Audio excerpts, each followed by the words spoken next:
Halo anak-anak semuanya, apa kabar?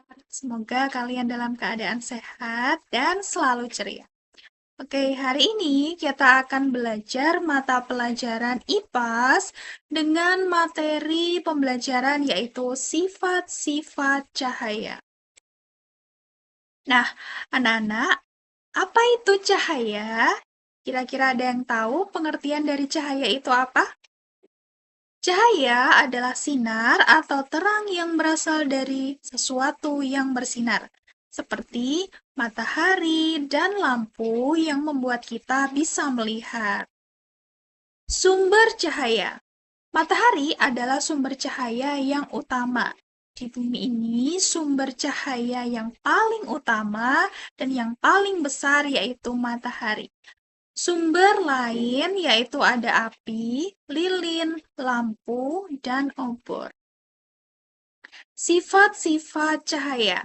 Sifat-sifat cahaya ada 6. Yang pertama, cahaya dapat merambat lurus, cahaya dapat dipantulkan, cahaya menembus benda bening, cahaya dapat dibiaskan, cahaya dapat diuraikan, dan yang terakhir, cahaya dapat membentuk bayangan. Sifat cahaya merambat lurus. Nah, kita akan bahas tuntas satu-satu sifat cahaya. Yang pertama, sifat cahaya merambat lurus. Contohnya, ketika kita menyalakan lampu senter, cahaya akan merambat lurus. Sementara itu, di ruangan yang tertutup dinding, cahaya hanya bisa masuk melalui celah yang ada seperti jendela.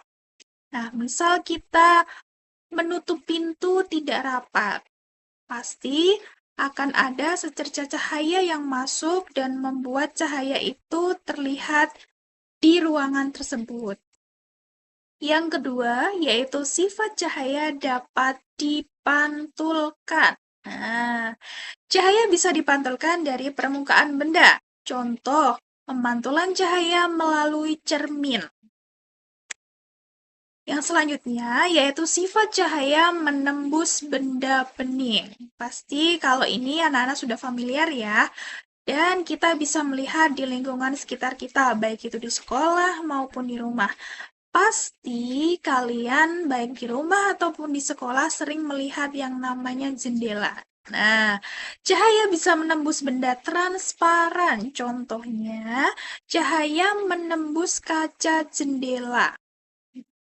Jadi, kenapa kok di ruangan sekolah itu bisa masuk cahaya? Karena dibantu dengan adanya jendela kelas. Jadi, jendela kelas ini merupakan salah satu alat bantu cahaya untuk bisa dapat masuk dan menerangi ruangan kelas kalian. Yang selanjutnya yaitu sifat cahaya dapat dibiaskan. Nah, mungkin anak-anak juga sudah melakukan praktek sifat cahaya dapat dibiaskan untuk mungkin di kelas 5.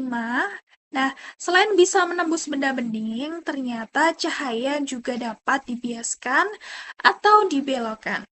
Ketika menembus media yang berbeda, misal dari udara, menembus ke air, cahaya bisa dibiaskan atau dibelokkan. Contoh, ini misal Bu Afi punya gelas yang diisi oleh air, kemudian Bu Afi isi oleh eh, pensil atau pulpen. Nah, untuk airnya tidak usah penuh-penuh, setengah gelas saja. Nah, kalian bisa melihat ternyata pensilnya itu terlihat seperti patah, seperti ada yang digambar ini ya. Jadi, untuk sifat cahaya itu salah satunya adalah dapat dibiaskan atau dibelokkan. Terbukti dengan melakukan percobaan gelas yang diisi air lalu dimasukkan pensil atau bolpen. Selanjutnya adalah sifat cahaya dapat diuraikan. Cahaya bisa diuraikan menjadi warna pelangi menggunakan prisma transparan. Nah, mungkin memang di lingkungan sekitar kita jarang ada yang mungkin menggunakan prisma. Prisma ini bentuknya seperti segitiga, ya prisma ya. Hampir-hampir seperti kaca. Nah, jika prisma ini dikenakan cahaya, dia akan eh, memperlihatkan warna-warna pelangi yang sangat indah. Nah, cahaya bisa diuraikan menjadi warna pelangi menggunakan prisma transparan.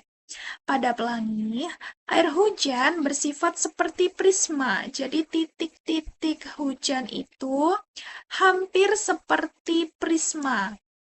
Yang mana sifatnya adalah bentuknya mungkin ya transparan. Yang mana misalkan air hujan itu terkena oleh cahaya matahari akan membiaskan dan menguraikan cahaya matahari sehingga dapat terlihat warna-warna pelangi. Yang selanjutnya, yang mungkin yang terakhir, sifat cahaya dapat membentuk bayangan. Seperti kita tahu, cahaya merambat lurus dan tidak dapat berbelok. Hal ini dapat membuat terbentuknya bayangan. Ketika cahaya mengenai suatu benda, maka cahaya yang terhalang benda akan membentuk bayangan benda itu. Kita bisa melakukan praktek sederhana di rumah ataupun di sekolah.